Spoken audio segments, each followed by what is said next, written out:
Assalomu alaykum, hurmatli obunachilarimiz. Kuzatib borayotganlar, bugungi obzorimizda kompaktning uy-joyi video obzorini qilib beramiz. Bu uy joylashgan manzili Yunusobod 19 ro'parasi Sabzavot arkadan 2 kilometr ichkariga kirganda 1.6 sotik yer uchastkasiga ega bo'lgan uy-joy. Binoning umumiy kvadraturasi 250 kvadratni tashkil qiladi. Xonalari soni 5 ta. Bundan tashqari 2 ta terrasa qismi bor.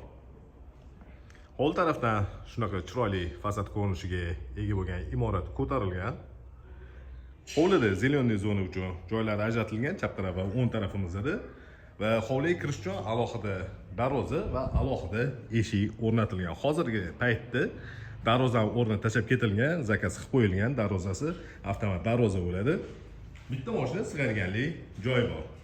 Ya'ni tepa qismi terrasa, pastki qismi naves bo'lib turibdi va chap tarafimizda yozgi oshxona joylashgan. Yozgi oshxonada rakvina, barbekyu zona va qozon o'choq joylashgan. Endi imoratga ichiga kiramiz. Imoratga kirganimizda hol qismi bo'lyapti. O'ng tarafimizda yotoqxona joylashgan va chap tarafimizda oshxona. Zal ikkinchi qavatda joylashgan. Hozir video davomida bu joylarni ham ko'rsatamiz. Demak, imoratga kirdik. O'ng tarafdagi birinchi xona mehmonlar uchun ajratilgan yotoqxona sifatida foydalanish uchun mo'ljallangan. Razmeri 6 ga 4 va bu yotoqxonaning ichida alohida o'zini yuvinish xonasi joylashgan.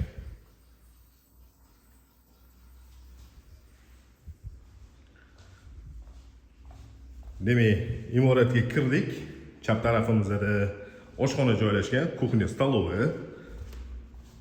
Oshxonaning razmeri ham hozirgi ko'rsatgan xonamiz bilan bir xil. 6 ga 4 razmerdagi oshxona. To'qli pollari tashalgan va bu joyda katta oynaron joylashgan. Yozgi oshxona bilan uy ichida joylashgan oshxonaga dostupi bor. Endi ikkinchi qavatga ko'tarilamiz. Ikkinchi qavatda 3 ta xona joylashgan, shundan bittasi zal va ikkitasi yotoqxona.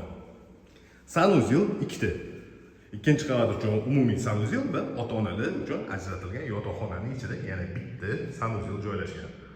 Zalning ko'rinishi. Zalning razmeri terrasani hisobga olmaganda 6 ga 4 razmerda. Terrasa 5 ga 4. 20 kvadratning yana terrasa qismi bor.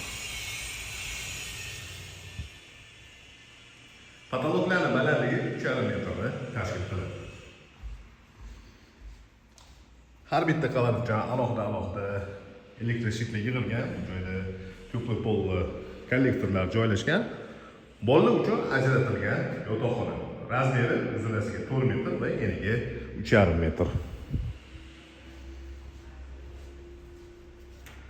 Ikkinchi qavatda joylashgan umumiy sanuzel ko'rinishi. Va bu joyda ota-onalar uchun ajratilgan yotoqxonaning ichiga kiriladi.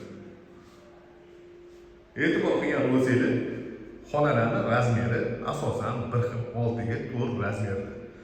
Ota-onalar uchun ajratilgan yotoqxonaning ichidan 20 kvadratlik terrasa qismiga chiqiladi.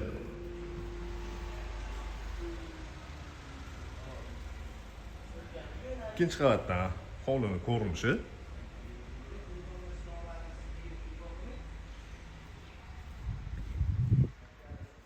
Ota-onalar uchun ajratilgan yotoqxonaning ichida alohida o'zini yuvinish xonasi joylashgan.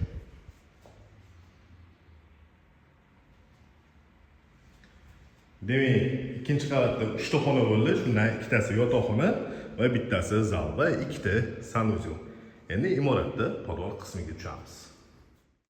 Imoratda tegi butunlay podol qilingan va 2 ta xonadan iborat. O'rtada hol joylashgan. Demak, podolga tushganimizda chap tarafdagi xonaga kiryapmiz. Bu xona ham spalning uchun mo'ljallangan. Razmeri bir xil, qolgan spalnilar bilan 6 ga 4 razmerda va bu joyda polnocenniy oynaron qo'yilgan, yorug'lik tushadi va havo aylanib turadi. Podolga tushganimizda o'ng tarafdagi xona kladovka sifatida foydalanish uchun bu joyda sanuzel joylashgan. Va bu joyda kotelni joylashgan. Do'q konturli italyanskiy kotel alohida avtomatik stabilizator, расширительный bak, 200 litr suv sig'imiga ega bo'lgan boiler va водяной nasoslar joylashgan. Demak, bu ko'rsatilgan uyimizda Sabzavot mahallada joylashgan 1.6 sotuk yer uchastkasiga ega bo'lgan uy-joy. Binoning umumiy kvadraturasi 250 kvadrat, xonalarning soni 5 ta bo'lib, 3 ta qavatdan iborat bo'lgan bino ko'tarilgan.